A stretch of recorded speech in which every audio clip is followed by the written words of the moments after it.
రాజేంద్ర ప్రసాద్ గారి గురించి మా గురువుగారు చెప్పారు, పి మస్తుండ గారు. వాళ్ళిద్దరిది చాలా మంచి కాంబినేషన్. తర్వాత ఆయన ఎంత గొప్ప వ్యక్తో ఆయన సినిమాలో నేను యాక్ట్ చేశాక తెలిసింది. హబీబుల్లా రోడ్లో వాళ్ళ ఇంటి ఎదురుగుండానే ఉండేవాళ్ళం మేము. ఆ స్టైలే వేరు. ఊటీలో హోటల్స్కి ఈయన వెళ్తున్నాడంటే హోటల్లో ఉన్న వాళ్ళని ఖాళీ చేయించి ఈయనకి ఇచ్చేవారట. అంత ఇష్టం. మేనేజ్మెంటే కాదండి, అక్కడ ఉన్న సిబ్బందికి కూడా.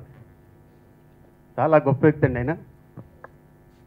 ఆయన తీసిన సినిమాలు కూడా నిముత్యం. నేనంటే చాలా ఇష్టం ఆయనకి. ఒక వ్యక్తిని ఇష్టపడితే ఆ వ్యక్తిని ఫాలో అవ్వాలని నమ్మే వ్యక్తిని నేను ప్రొడక్షన్ స్టార్ట్ చేశాక నా ప్రొడక్షన్లో ఏ రోజు ఒక చిన్న కంప్లైంట్ కూడా ఉండేది కాదు. పేమెంట్ విషయంలో కానీ, ఫుడ్ విషయంలో కానీ నాకు ఆదర్శ ప్రైడ్ ఆయన పివి రాజేంద్ర ప్రసాద్ గారు. ఆ విషయం ఆయన ఒకసారి జగద్బాబు చెప్తే ఆయన బర్త్డేకి పిలిచిన 3 వ్యక్తుల్లో నేను ఒక వ్యక్తిని. ఒక 8 years బ్యాక్ ఆయన లేకపోవడం ఉన్నది దురదృష్టకరం. కానీ నాలాంటి భక్తులు, నాలాంటి శిష్యులు ఆయన మాత్రం ఎప్పుడు ఫాలో అవుతూనే ఉంటారు. మంచి సార్, థ్యాంక్ యూ సార్, ఈ అవకాశం కల్పించారు. Thank you. రాజేంద్ర ప్రసాద్ గారు అని స్ఫురించడం లేదు మనకు. దసరా బుల్లోడు అనగానే నాగేశ్వరరావు గారు గుర్తొస్తున్నారు. కానీ ఈ దసరా బుల్లోడు పుస్తకం చదివితే ఆ దసరా బుల్లోడు ఎవరంటే ఒకనాడు ఒక 80 సంవత్సరాల క్రితం, కాదు 50 సంవత్సరాల క్రితం ఒక సినీ నటుడు కావాలనే కాంక్షతో మద్రాసు వెళ్ళి వేషాల కోసం ప్రయత్నించి వేషాలు దొరక్క నిర్మాత అయిపోయి ఆ తర్వాత దర్శకుడై అభిరుచి కల చూడతక్కని చిత్రాలు తీసిన దర్శకుడై ఆపాల గోపాలాన్ని అలరించే సంగీతాన్ని అందించిన చిత్రాల దర్శకుడై మనందరికీ గౌరవనీయమైన స్థానంలో ఉన్న వీరమాచినేని బాబు రాజేంద్ర ప్రసాద్, ఆయన జీవిత కథ దసరా బుల్లోడు. ఆయన అలనాడు అన్నపూర్ణతో ప్రారంభించి ఆరాధన అదొక గొప్ప చిత్రం. ఆరాధన తర్వాత అంతస్తులు, అంతకుముందు ఆత్మబలం, ఆస్తిపరులు, అదృష్టవంతులు, అక్కా చెల్లెళ్ళు, ఇలా 7 చిత్రాలు నాగేశ్వరరావు గారితో హీరోగా తీసి జనంలో ఒక తరాన్ని ఉర్రు తొలగించిన నిర్మాత ఆయన. ఆనాటి పాటలు, ఆ పాటలే మాలాంటి వాళ్ళు, మా తరం వాళ్ళని ప్రభావితులను చేసింది. సినిమా వైపు, సినిమా సంగీతం వైపు మొగ్గు చూపేలాగా చేసింది. అలాంటి చిత్రాల దర్శకుడుగా ఆ తర్వాత అంటే దసరా బుల్లోడుతో దర్శకుడైనాడు. నాగేశ్వరరావు గారి సలహా మేరకు దర్శకుడై దసరా బుల్లోడు మొదట తీశాడు. ఆ తర్వాత కొన్ని చిత్రాలు తీశాడు. హిందీలో, తమిళంలో కూడా చిత్రాలు తీశాడు ఆయన. అంతేకాదు పిచ్చి మహారాజు లాంటి చిత్రాన్ని ఆయన సిబ్బంది కోసం, ఆయనతో పాటు పనిచేసిన సిబ్బంది సంక్షేమం కోసం దానికి వచ్చిన లాభాలను పంచిపెట్టాడు. అలాంటి నిర్మాత బహుశా భారతదేశంలో ఉండి ఉంటాడు. అంతేకాదు మరొక చిత్రం ఆయన తీశాడు కేవలం మిత్రుల కోసం. అట్లా ఆయన ఎందరినో ఆదుకున్నాడు. ఆయన చేతికి వెన్నెముక లేని నిర్మాత. అంటే చేతికి ఎముక, వెన్నెముక కాదు ఎముక, ఎముక లేని అంటే బహుశా కొత్త పిల్లలకు అర్థం కాకపోవచ్చు ఆ నుడికారం. అర్థం చేసుకునే ప్రయత్నం చేస్తే తెలుగు దానంతట అదే వస్తుంది. అందుకని విప్పి చెప్పడం లేదు నేను. ఇట్లా ఆయన చరిత్రను, ఇంకా ఇలాంటి చిత్రాలు, ఈయన మన ఇక్కడ కోఆపరేటివ్ సొసైటీకి అధ్యక్షుడిగా ఉండి ఎంతో సేవ చేశాడు. ఆలయం కరుణాలయం నమామి భగవత్పాదం శంకరం లోకశంకరం. ఈరోజు ఇక్కడికి రావడం నాకు చాలా ఆనందంగా ఉంది. ఎందువల్లంటే మొదట నేను చెప్పవలసింది, నేను దసరా బుల్లోడు గురించి రాలేదు, అది నా సబ్జెక్ట్ కాదు. ఎందువల్లంటే ఒక జగద్గురు శంకరాచార్య పీఠానికి అధిపతిగా ఉండి దైవ సన్నిధానానికి పీఠాధిపతిని కాబట్టి ఇక్కడికి వచ్చాను. మరి ఎవరి కోసం వచ్చారు ఇక్కడికి అంటే, నిక్కచ్చిగా దసరా బుల్లోడు గురించి రాలేదు, కానీ విబి రాజేంద్ర ప్రసాద్ గురించి వచ్చాను. విబి రాజేంద్ర ప్రసాద్ అంటే నాకు అత్యంత ప్రాణం. ఎన్నో సంఘటనలు, ఈ దైవ సన్నిధానం విశాఖ శ్రీ శారదాపీఠానికి హ్యాండ్ ఓవర్ చేసిన తర్వాత ఆయనకి నాకు ఎన్నో రకాల అనుభూతులు, ఎన్నో విషయాలు పంచుకోవడం జరిగింది. నిజంగా విబి రాజేంద్ర ప్రసాద్ దగ్గర ఇప్పుడు నవీన యువతరం నేర్చుకోవాల్సింది చాలా ఉంది. మా భగీరథ విబి రాజేంద్ర ప్రసాద్ గురించి చాలా చెబుతూ ఉండేవాడు. ఒక రఘుపతి వెంకయ్య అవార్డు అనుకుంటా, అది రావాలి అంటే ఆ రోజుల్లో భగీరథ గారు లేక కాజా సూర్యనారాయణ, ఈ అవార్డు గురించి నాకు కావాలని కోరిక లేని వ్యక్తి ఎవడైనా ఉంటాడండి? అందులో సినిమా వాళ్ళు అవార్డులు అంటే ఏ రంగానికి అక్కర్లేదు, మా రంగానికి కావాలని కోరుకునే సినిమా వాళ్ళలో విబి రాజేంద్ర ప్రసాద్ అవార్డుల గురించి ఎప్పుడు కోరుకోడు. ఆ రోజైతే ఇష్టపడలేదు. నేను అప్పుడున్నా. ఈ భగీరథ, కాజా సూర్యనారాయణ వీళ్ళు ఆయన బతిమాలి ఒప్పించి ఆ అవార్డు కోసం మొట్టమొదటి ఏ వ్యక్తికి చెప్పారు తెలుసా? మా రమణాచారికి. నేనైతే ఒక గర్వంగా చెబుతున్నా, ఎవరెవరి కార్యక్రమాలకైనా ఎవరైనా వస్తారు కానీ ఇలాంటి సినిమా వాడి యొక్క అతని గురించి రాసిన జీవిత చరిత్రకు ఒక సన్యాసి వస్తాడండి, ఒక పీఠాధిపతి వస్తాడా? రమణాచారి అంటే ఆయన మీద నాకున్న గురి మీకు అర్థమవుతుంది. ఆయన అంటే నాకు అంత ఇష్టం. రమణాచారి ఆ రోజుల్లో వైఎస్ రాజశేఖర్ రెడ్డి ముఖ్యమంత్రిగా 2 రాష్ట్రాలు కలిసినప్పుడు చాలా ఉధృతంగా బిజీగా ఉండేవారు. సమాచార శాఖ అనుకుంటాను అప్పట్లో అయింది. ఈయన వదిలిపెట్టేవాడు కాదు రాజశేఖర్ రెడ్డి ఆ రోజుల్లో. ఈయన అంటే చాలా గౌరవం. ఆ రోజుల్లో ఈయన ఏం చెబితే అదే జరిగేది. అప్పుడు ఈయన మీద ప్రేమ, ఈయన గురించి నాకు చాలా విషయాలు చెప్పేవారు రమణాచారి గారు. విబి రాజేంద్ర ప్రసాద్ అంటే అత్యంత ప్రేమ, గౌరవం ఆయనకి ఇవ్వాలి అని ఆయన ఒప్పించి ఆ అవార్డు ఇప్పించారు. ఆ రోజుల్లో ఎందుకు ఇదంతా చెబుతున్నా అంటే, అవార్డుల మీద ఇంట్రెస్ట్ ఉన్నవాడు కాదు ఆయన. కోరుకొని తిరిగి అవార్డు తెచ్చుకోలేదు. ఒక రమణాచారి, ఒక భగీరథ, ఒక కాజా సూర్య ఇలా ప్రయత్నాల ద్వారా జరిగింది. ఇంకో గొప్పతనం ఏమిటి అంటే, సినిమా వాళ్ళలో దాతృత్వం తక్కువగా ఉంటుంది, మాటలు ఎక్కువగా ఉంటాయి. కానీ మా విబి రాజేంద్ర ప్రసాద్ గొప్ప దాత. ఆయన ఏదో చెప్పారు, చేతికి ఎమ్ముకుండదని ఒక జర్నలిస్టు. ఇది అక్షరాలు నేను చూసా. గొప్ప దాత. ఆ దాతృత్వం వర్ణనాతీతం. ఇంకా సర్వీస్ అంటారా? ఆ దైవ సన్నిధానంలో ఎవరైనా టీ తాగి, కాఫీ తాగి గ్లాస్ కింద పెట్టేస్తే ఆయన హోదా ఏంటో కూడా చూడకుండా ఆయన టీ గ్లాసో కాఫీ గ్లాస్ తీసి పక్కన పెట్టి దైవ సన్నిధానం అంతా నీట్గా ఉండాలని కోరుకునే వ్యక్తి విబి రాజేంద్ర ప్రసాద్. ఈరోజు దైవ సన్నిధానం ఇంత అత్యద్భుతంగా వెలుగొందుతుంది, విరాజిల్లుతుంది అంటే ఆ రోజుల్లో విబి రాజేంద్ర ప్రసాద్ చేసిన గొప్ప సర్వీసు. ఆ సినిమాలు, వాటి యొక్క షూటింగ్లు, ఆ ఈవెంట్లు ఎలా చేశాడో నాకైతే తెలియదు. కానీ ఒక దేవాలయాన్ని ఇంత అత్యద్భుతంగా జాతికి అంకితం చేయడానికి మొట్టమొదటి వ్యక్తిగా దైవ సన్నిధానానికి విబి రాజేంద్ర ప్రసాద్ ఉండి అధ్యక్షుడిగా జాతికి అంకితం చేశాడంటే అని ఎంత గొప్ప ప్లానరో అర్థమవుతుంది. ఆ అన్ని రకాల ఉద్దేశాలతో ఈరోజు భగీరథ అంటే నాకు చాలా గౌరవం, ప్రేమ. ఎందువల్లంటే ఈ దైవ సన్నిధానం ఆ రోజుల్లో నిలబడింది అంటే ఆయన ఒకడు. అదొక సమిధ. ఎంతెంతో పెద్ద ఈవెంట్లు చేసి ప్రజల్లో తీసుకెళ్ళి మీడియాను తీసుకొచ్చి మీడియా వాళ్ళందరితో పరిచయం చేసి ఈ మీడియా ద్వారా కోట్లాది మంది జనాలకి ఈ దైవ సన్నిధానం తెలియాలని తాపత్రయపడిన వ్యక్తి విబి రాజేంద్ర ప్రసాద్. ఆయనకి ఉన్న కమ్యూనికేషన్ అది. అందులో ఆయన పిలిచాడు, మీరు దీనికి రావాలి, తప్పకుండా రావాలంటే నేను ఆలోచించా, ఈ దసరా బుల్లోడు ఏంటి, పుస్తకం పేరేంటి, నేను రావడం ఏంటని. కానీ పేరు పుస్తకం పేరు అవ్వచ్చు, కానీ నాకు కావాల్సింది రాజేంద్ర ప్రసాద్.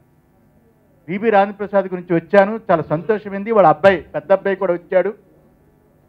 ఆయన ఎక్కడ ఉన్నా ఆ దేవతల యొక్క అనుగ్రహం పరిపూర్ణంగా ఉండాలని మనసారా కోరుతూ ఆశీర్వదిస్తూ ముగిస్తున్నాను. నారాయణ.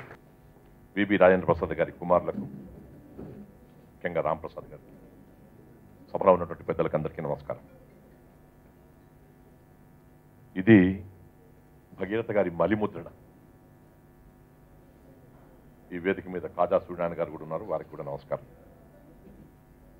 ఒక పుస్తకం ప్రథమ ముద్రణ తర్వాత మలిముద్రణకు రావాలని చెప్పంటే అందరి ఆదరణ నోచుకుంటే తప్ప పుస్తకం మలిముద్రణకు రాదు.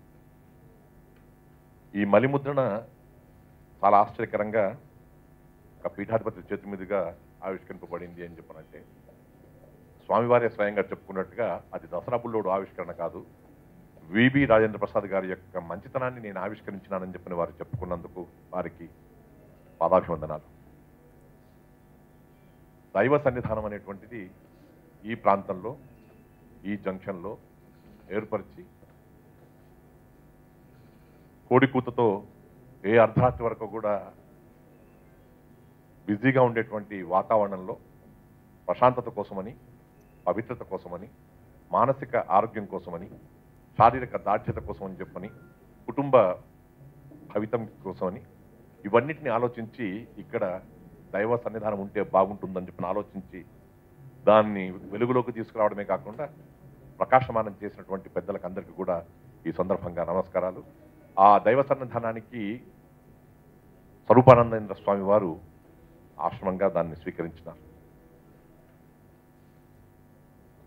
వారే పలికినట్టుగా విబి రాజేంద్ర ప్రసాద్ గారికి రఘుపతి వెంకయ్య అవార్డు వచ్చిన సందర్భంగా నేనే స్వయంగా వారి ఇంటికి వెళ్ళి, మీకు రఘుపతి వెంకయ్య అవార్డు వచ్చినందుకు మీకు కంగ్రాచులేషన్ సార్ అని చెప్పి నేను మళ్ళీ ఆఫీస్కి వెళ్ళినాను.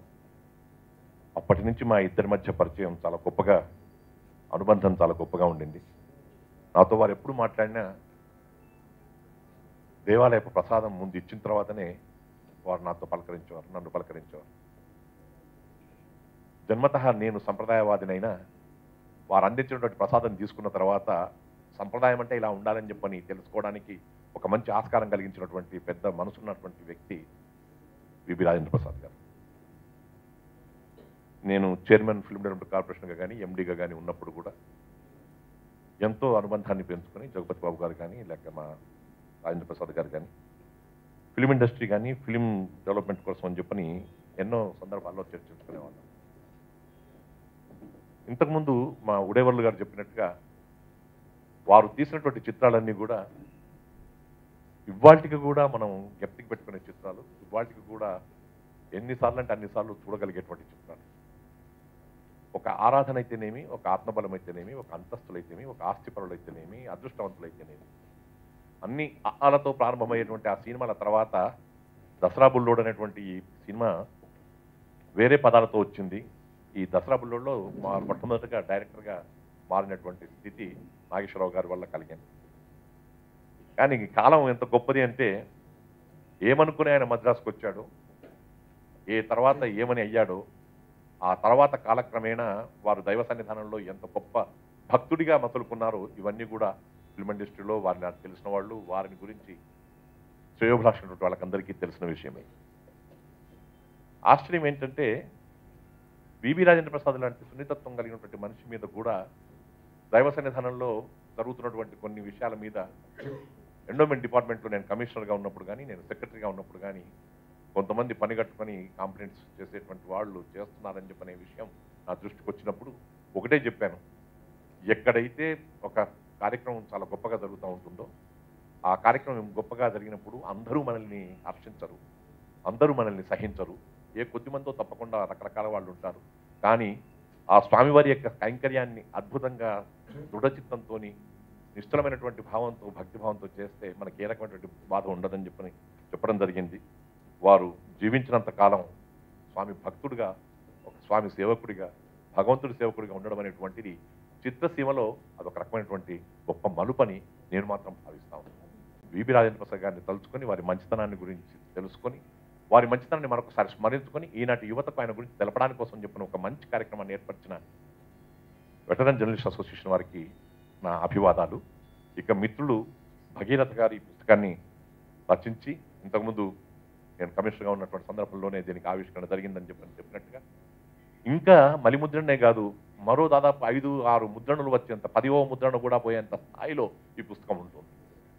ఎందుకంటే స్వరూపానంద స్వామి చెప్పిన ప్రకారంగా నా రత్నం అన్విష్యతే మృగ్యతే హితి అని చెప్పని, రత్నం అనేటువంటిది ఎక్కడ ఉంటుంది, అది తాను వెతుక్కుంటూ రాదు. నన్ను చూడండి నేను రత్నాన్ని అని చెప్పని, కానీ రత్నాన్ని వెతకాల్సినటువంటి బాధ్యత మన మీద ఉంటుంది. ఈ సమాజంలో ఎన్నో రత్నాలు ఉన్నాయి, ఈ సమాజంలో ఎంతో మంది మంచి వాళ్ళు ఉన్నారు. అలాంటి వాళ్ళను మనం గుర్తుపెట్టుకొని స్మరించుకొని మనం తరించాలి, కానీ వాళ్ళు వచ్చి మమ్మల్ని గుర్తుపెట్టుకోండి అని చెప్పనేటువంటి పరిస్థితి ఉండదు. ఆ విషయాన్నే ఈ దసరా బుల్లోడు పుస్తకంలో మనకు తేరతెల్లంగా చేసినారు. మంచి సినిమాలు తీసి, మంచి చిత్రాలు తీసి, విలువ కలిగినటువంటి చిత్రాలు తీసి, విలువైనటువంటి చిత్రాలను తీయాలి అనేటువంటి ఒక సందేశాన్ని అందించినటువంటి వివి రాజేంద్ర ప్రసాద్ గారికి నా నివాళి అర్పిస్తూ ఈ పుస్తకాన్ని మలిముద్రణకు తీసుకొచ్చినటువంటి మిత్రులు భగీరథ గారికి నా శుభాభినందనలు తెలుపుకుంటూ సెలవు. గుడిపాటి వెంకటచలం గారు మలిదశలో మా రమణ మహర్షి ఆశ్రమంలో శిష్యుడిగా జాయిన్ అయినట్టుగా విబి రాజేంద్ర ప్రసాద్ గారు సినీ పరిశ్రమ నుండి ఒక దైవ సన్నిధానాన్ని ఏర్పాటు చేయడం కోసం తన జీవితాన్ని ఆఖరి దశలో ఆయన త్యాగం చేశారు. ఆయన సేవా కార్యక్రమం అనుకుని దాన్ని ఎంతో గొప్పగా తయారు చేశారు. ఈ ఫిలిం నగర్లో ఏకైక లోటు అలాంటి దైవ సన్నిధానం, దాన్ని ఏర్పాటు చేయడానికే ఆయన ఈ పరిశ్రమ నుండి దైవ సన్నిధానాన్ని ఇంత పవిత్రంగా, ఇంత సేవా మార్గంలో అందరికీ ఆదర్శనీయుడిగా దాన్ని తయారు చేశారు. అలాగే మా తరానికి విబి రాజేంద్ర ప్రసాద్ గారు చిత్ర నిర్మాతగా, దర్శకుడిగా తెలీదు. ఆయన గురించి ఎవరెవరో చెప్తుంటే వినడమే. నిక్కచ్చితనానికి, నిజాయితీకి, అలాగే అందరికీ 2 రెళ్ళు 4 అని తెలుసు, ఆయనకి మాత్రం 2 రెళ్ళు 6 అని తెలుసు. తన వల్ల ఎవరు ఇబ్బంది పడకూడదు, తను నష్టపోయినా కూడా తనకు పనిచేసిన వాళ్ళు ఎవరికి కూడా ఇబ్బంది కలగకూడదు అని చెప్పి ఆస్తులు అమ్మి వాళ్ళందరికీ కూడా ఇవ్వాల్సిన దానికంటే ఎక్కువగా ఇచ్చి అందరినీ సంతృప్తిపరిచిన గొప్ప మార్గదర్శకుడైన నిర్మాత. చాలామంది నిర్మాతలకి మార్గదర్శకుడైన, సో అలాంటి గొప్ప వ్యక్తి నిజంగా ఇలాంటి ఒక ఆత్మకథ భగీరథ గారి కృషితో ఇలా రావటం, చదివించేటట్టుగా శైలి ఉంది. ఎన్నో విశేషాలు ఆయన తాతగారి దగ్గర నుంచి చదువుతూ ఉంటే ఒక చరిత్ర, ఒకప్పటి చరిత్ర మనం నెవరమేసుకున్నట్టు ఎంత గొప్పగా ఉంది. సో మలిముద్రణకు రావటం అంటే పెద్దలు రామనాచార్య గారు చెప్పినట్టు మామూలు విషయం కాదు. ఇవి మరిన్ని మలిముద్రణలు నోచుకుని సినిమా పరిశ్రమలో నిర్మాతలందరికీ ఒక ఆదర్శనీయమైన గ్రంథంగా ఉంది కాబట్టి అందరూ పఠించి ఎన్నో కొన్ని మంచి విషయాలు ఆయన చేసిన ఒప్పులు, ఆయనే అన్నారు నేను కొన్ని తప్పులు కూడా చేశాను, ఆయన ఒప్పుకున్నారు. సో ఒప్పుల్ని మీకు ఉపయోగపడుతుందేమో అని ఇది నేను ఆత్మకథగా వస్తుంది అని చెప్పారు. సో ఆ ఒప్పులు మాత్రం తీసుకుని అందరూ ప్రేరణ పొంది ఆయన మార్గంలో నడిస్తే ఆయనకి నిజమైన నివాళి. సో అలాంటి గొప్ప వ్యక్తికి నివాళి అర్పిస్తూ ఇంత మంచి అవకాశాన్ని కల్పించిన దర్శక సంఘం అధ్యక్షుడిగా ఇక్కడికి ఆహ్వానించినందుకు భగీరథ గారికి మరొకసారి కృతజ్ఞతలు తెలియజేస్తూ సెలవు తీసుకుంటాను. 1969-70లో అదృష్టవంతులు అనే సినిమా తీశారు. అప్పటి నుంచి నాకు వారితో పరిచయం. నేను అప్పుడు 1970 నుంచి సారథి స్టూడియో మేనేజర్గా ఉండేవాడిని. ఈ దసరా బుల్లెట్కి కానివ్వండి, వారు తీసిన బంగారు బాబుకి కానివ్వండి, పిచ్చి మహారాజుకి కానివ్వండి, వారు తీసిన ఆ సినిమాలకి అన్నిటికీ కూడా సారథి స్టూడియోలో ఆ రోజుల్లో నేను సెట్లు ఎక్కువగా వేయిస్తూ ఉన్నాను. సెట్స్ 3.5 దశాబ్దాల అనుబంధం ఉంది. ఆయన గురించి ఆయన కుటుంబ సభ్యుల కంటే కూడా నాకు ఎక్కువ తెలుసు. అందుకే ఆయన మీద పుస్తకం రాయాలనుకున్నప్పుడు దసరా బుల్లోడను పెడదామండి అని అన్నా. నాకేం అభ్యంతరం లేదు, నాగేశ్వరరావు గారిని అడగండి అన్నాడు. నాగేశ్వరరావు గారి ఇంటికి వెళ్ళి ఇట్లా బుక్ రాస్తున్నామండి, ఇట్లా పెడదాం అనుకున్నామంటే, దసరా బుల్లోడు నువ్వెట్లా పెడతావు, అది నా టైటిల్ కదా అన్నాడు. నిజమేనండి, తీసింది రాజేంద్ర ప్రసాద్ గారు కదా, మీరు తెర మీద దసరా బుల్లోడు అయితే తెర వెనక దసరా బుల్లోడు ఆయన, నాకంటే మీకు బాగా తెలుసు. కాబట్టి అదే పుస్తకానికి నేను పేరు పెడుతున్నాను అని చెప్పి వచ్చేసా. ఆయన సమాధానం కోసం కూడా నేను ఎదురు చూడాలి. ఎందుకంటే అంటే ఆయన్ని చిన్నపుచ్చటం అని కాదు, ఆ పుస్తకానికి దసరా బుల్లోడు అనే పేరు యాప్ట్ కనుక. తర్వాత ఆ పుస్తకం 2004లో వచ్చిన తర్వాత ఆ పుస్తకం ఎంత బాగుందని అన్నారంటే ఇప్పుడు ఒక్క కాపీ కూడా అవైలబుల్గా లేదు. తర్వాత రాంప్రసాద్ గారితో మళ్ళీ వేద్దాం అనుకుంటున్నప్పుడు మిత్రుడు రవీంద్రనాథ్ గారు ముందుకొచ్చి ప్రిస్మ తరపున మేము పబ్లిష్ చేస్తామని ముందుకొచ్చారు. ఆ తర్వాత రాజేంద్ర ప్రసాద్ గారు ఉండంగా 2004లో ఈ పుస్తకం పబ్లిష్ చేయటం జరిగింది. ఆ తర్వాత వారు చనిపోయేంత వరకు కూడా మళ్ళీ దీన్ని కొనసాగింపుగా రాశాము. వాటన్నిటికంటే కూడా ఇప్పుడు కూడా రాంప్రసాద్ గారు కానీ, కుమార్ గారు కానీ, జగపతి బాబు గారు కానీ ఎప్పుడూ లో ప్రొఫైల్లో ఉండే మనుషులు. కానీ ఈ పుస్తకానికి మా నాన్నగారి గురించి, జగపతి సంస్థ గురించి మేము రాస్తామన్నప్పుడు నాకు చాలా ఆనందం వేసింది. ఆ అనుభవాలు కూడా చాలా బాగున్నాయి. అందుకనే ఈ పుస్తకానికి మళ్ళీ ఇన్ని సంవత్సరాల తర్వాత రాజేంద్ర ప్రసాద్ గారు చనిపోయిన తర్వాత జరుగుతున్నటువంటి కార్యక్రమం ఇది. అందుకే 2 వారాల క్రితం ఈ కార్యక్రమాన్ని ఏర్పాటు చేద్దాం అనుకున్నా కూడా నాకు అత్యంత ఆత్మీయులు మా రమణాచారి గారు, పూజ్య స్వామీజీ గారు, వారిద్దరు లేకుండా ఈ కార్యక్రమం వద్దని నేను అనుకున్నాను. రమణాచారి గారితో అంటే నేను వచ్చిన తర్వాత పెట్టుకుందామన్నారు. స్వామీజీ గారు కూడా చెప్పారు. ఇవాళ ఈ కార్యక్రమాన్ని ఏర్పాటు చేయటం జరిగింది. ఈ కార్యక్రమానికి మాకు అన్ని విధాల సహకరించినటువంటి రవీంద్రనాథ్ గారు, రాంప్రసాద్ గారు, తర్వాత నా మిత్రుడు సంధ్య రవి గారు, నాకు ఎప్పటి నుంచి ఏ కార్యక్రమం చేసినా నేనున్నానని మా రాంబాబు, మిగతా మిత్రులందరూ. తర్వాత ఈ కార్యక్రమం ఉంది అనగానే మన అసోసియేట్ నుంచి పెట్టుకుందామని ప్రోత్సహించినటువంటి మా వరదాచారి గారు, ఉడైవర్లు గారు, లక్ష్మణరావు గారు, మా అందరికీ కూడా, తర్వాత మా దైవ సన్నిధానం చైర్మన్ మురళీమోహన్ గారు, కార్యదర్శి కుటుంబరావు గారు, కాకర్ల కృష్ణ గారు, మిగతా మిత్రులందరికీ కూడా పేరు పేరున కృతజ్ఞతలు తెలియజేస్తున్నాను. రమణాచారి గారి ఆత్మీయత అనేది నేను ఎప్పటికీ మర్చిపోలేను. ఏ కార్యక్రమం అయినా వారు ఉండాల్సిందే. అలాగే ఈ సందర్భంగా ఇంకొక విషయం కూడా తెలియజేస్తాను.